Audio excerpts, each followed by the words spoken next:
My name is Stephen Ballington, and I'm sitting here with the Leroy brothers. I met them today on the street, and they insisted on talking to me. In our conversation, they brought up net neutrality, which I was not familiar with, actually.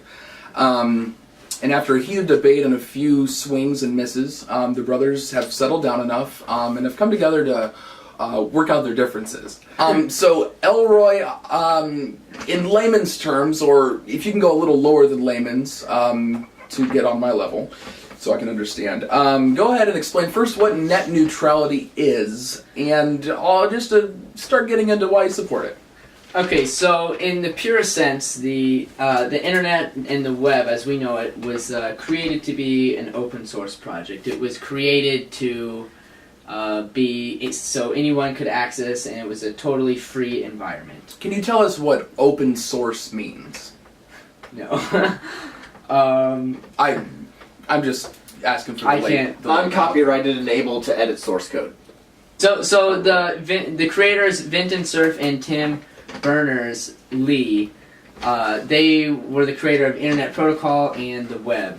And so they believed in keeping the internet free and totally open. So net neutrality refers to that idea of the internet being totally free. Providers can't decide which websites are okay for you to see and which content is okay for you to see. Okay. All right. Leon Leroy, let's go ahead and hear some of your counterpoints and things that you come up with to say against your good brother. I'd like to first point out that, yes, the internet was originally developed back then, but since then the internet... And can you tell us when back then was? Was this 5 years ago? I don't use the internet. I can. 1993. Is he correct on that? Is that accurate? Publicly available. Okay. The World Wide Web, publicly available, 1993. It was originally created like 1971. Oh, okay. Yeah. Education. Continue on what you were saying before I asked a question. Since then, the internet has evolved and become something new, and the internet has become commercialized. As such, it's a huge industry with very few power players taking control of the commercialized version of the internet. As such, we need to take steps to avoid such companies abusing their powers. I think there's a lot of big words in there. I would like to ask, power players, define those, give us specific examples of what you mean. The big name internet companies that, for many people, are the only service providers available to them. Like Comcast, Time Warner Cable. Cox. Alright, so you named some internet service providers. You mentioned Comcast, you mentioned Time Warner, and you mentioned that those maybe are similar grounds. Cox is kind of on the lower end of things. What would you... Are those the only three? Are there others? Those are just I haven't examples. used the internet, but I've heard of Windstream. Is that a thing? Did I dream that? Windstream is a thing, if only it was only a dream.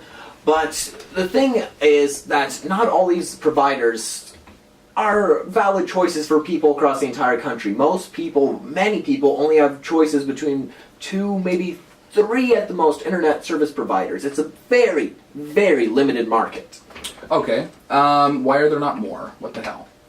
Internet providing is a big industry that it is not cheap to go into. It's a multi-billion-dollar industry, and it is not easy. It's extremely difficult for a new company to start up and get popular. Okay. There's some providers that are like very, very localized, but to become a nationwide thing, it takes an immense amount of funding.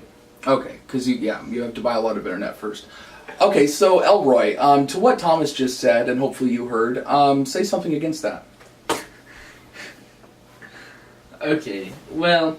We'll take some notes. The reason America needs net neutrality is to keep those big businesses in check. Without the standards from the FCC passed in 2010, I don't know if you're aware of those. I'm not actually. Okay, the FCC in 2010 passed the open internet rules, and there were 3 very basic guidelines to make sure companies weren't taking advantage of their customers and their clients. So the first one is transparency. They have to be able to disclose how they are managing their network. So that'll give the SEC control to see that the companies are really being honest in the way they are providing service to different customers. Another rule is no blocking. Providers can't block access to legal content. Okay. So that means maybe Comcast supports NBC News because it's the same owner. That means they can't be blocking ABC News because ABC is a competitor of NBC. It could be a political thing. Yeah. And then no discrimination. They can't favor one traffic source over another. And so the reason these rules are important is because the big companies that we talked about earlier, there has been evidence that they have been throttling users' internet service. They've been charging certain companies more money to allow their users to access their website. So that recently happened with Verizon and Netflix. Verizon wanted to charge Netflix a price to allow the users to stream from Netflix at a fast speed. And so Netflix kind of fought that on them, but eventually they had to cave because they need to provide a good service to their paying customers. Because if Netflix isn't working all the time, why do you want to pay the monthly fee that Netflix charges you? Yes. Another case was AT&T. They offered a unlimited data plan, but after customers would surpass a 1 or 2 gigabyte usage for the month, they would throttle or slow down that user's internet speed to 10% of what it was. That sounds unfair. Yeah, so you would pass your 2 gigabytes, and then all of a sudden it would take a minute to load a Facebook page instead of 2 seconds. Yeah. I would say that the idea of net neutrality, enforcing that, has a couple implications. First of all, it takes away free market rights from the internet that these companies have. These free market rights give them more of an opportunity to compete and provide better service to people through their competition to gain customers from each other. Secondly, charging companies differently relates to another issue that has been coming up where some companies are trying to charge people per the amount of internet they use a monthly. Instead of saying unlimited internet at this speed per this much month, they're saying, alright, we'll give you like 50 gigabytes for $15.99 a month, or 150 gigabytes for $30.99 a month, or something like that. Which makes sense. Because why would someone like little Miss George down the street, who maybe just checks her email once or twice a day, have to pay the same price of Bojack over there, who's constantly streaming countless gigabytes of Netflix and streaming video games? It's more expensive to the company to provide that much more service. Netflix is charging the company. Netflix costs the company so much more money than per se an email service, just because the mass amount of data that floods through. It's an expense to the company. They can't charge a flat rate. The internet is not an all-you-can-eat buffet. You pay for what you get.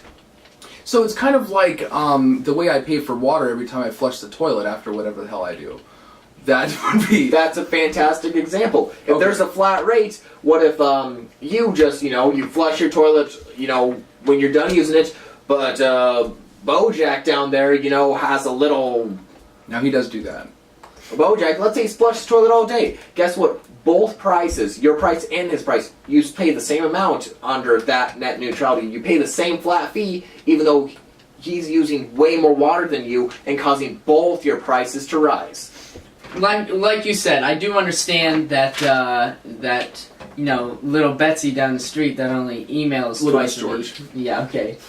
I do understand that. Yes, she shouldn't be having to pay the $60 a month or whatever the internet charge is. But in America, if you compare America's internet speeds to other countries, we are way behind. We, on a good day, get 5 to 10 megabytes per second. In other countries, they're getting 50 to 100 megabytes per second. I'd like to correct you and just state that that's megabits, not megabytes.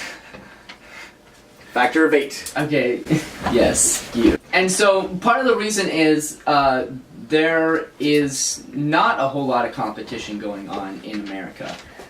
These companies will kind of draw out their lines of, oh, this is my area to operate. You stay out of it. You can have this area. So it's like a turf war, essentially. Between the kind of. gangs. And yes. so Cox has this area, Comcast has this area, and they don't really try to intermingle and fight for customers. They just let the customers in this area have to go to Cox. It sounds kind of like a gang war, but where the gangs don't fight each other. Yeah, exactly. And I don't know why. It's a very peaceful. The two gangs have come to an agreement not to fight, and in this scenario that is bad because competition is what is going to lower the internet cost for every customer, and you're seeing with Google Fiber, if you guys have heard about that, Google is coming out. I haven't actually. No. Okay, well, Google is coming out with their own internet providing service, and they are delivering awesome speeds at awesome prices. And so, where Google Fiber is going to launch and test in different markets, you're seeing the home competitor like Comcast or whoever's operating there. All of a sudden, they're making their service a lot better, and they're making their service faster and cheaper. Okay. I'd like to point out that you basically just said how Google Fiber is coming in as competition, thus both sides are offering better service because of that. I'd like to also bring up the fact, which many people overlook, is with net neutrality, the government needs a way to enforce this.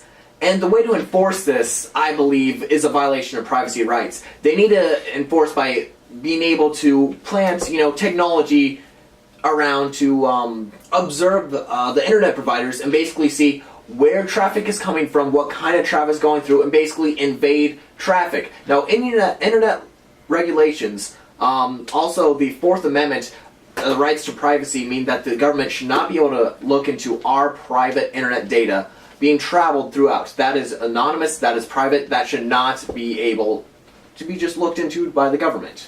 I am not a fan of the government looking into stuff, so... And I would... Lean into Mr. Leon. What do you have to say? I would agree with you. Under net neutrality, how is the government able to look into my personal info?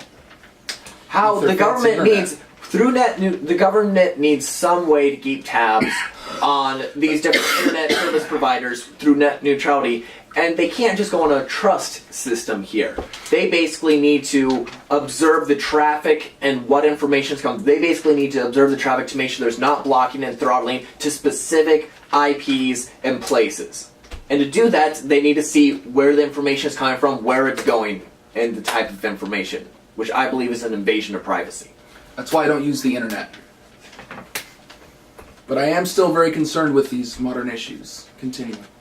So, the government has recently tried to pass acts like SOPA and PIPA to stop net neutrality, and the reason a lot of users in big companies like Google, like Microsoft, like Yahoo have come out and stood against these acts is because they are afraid of the extra control the government will have over the internet, and also government meaning big money and people who have money to throw around in lobbying and stuff.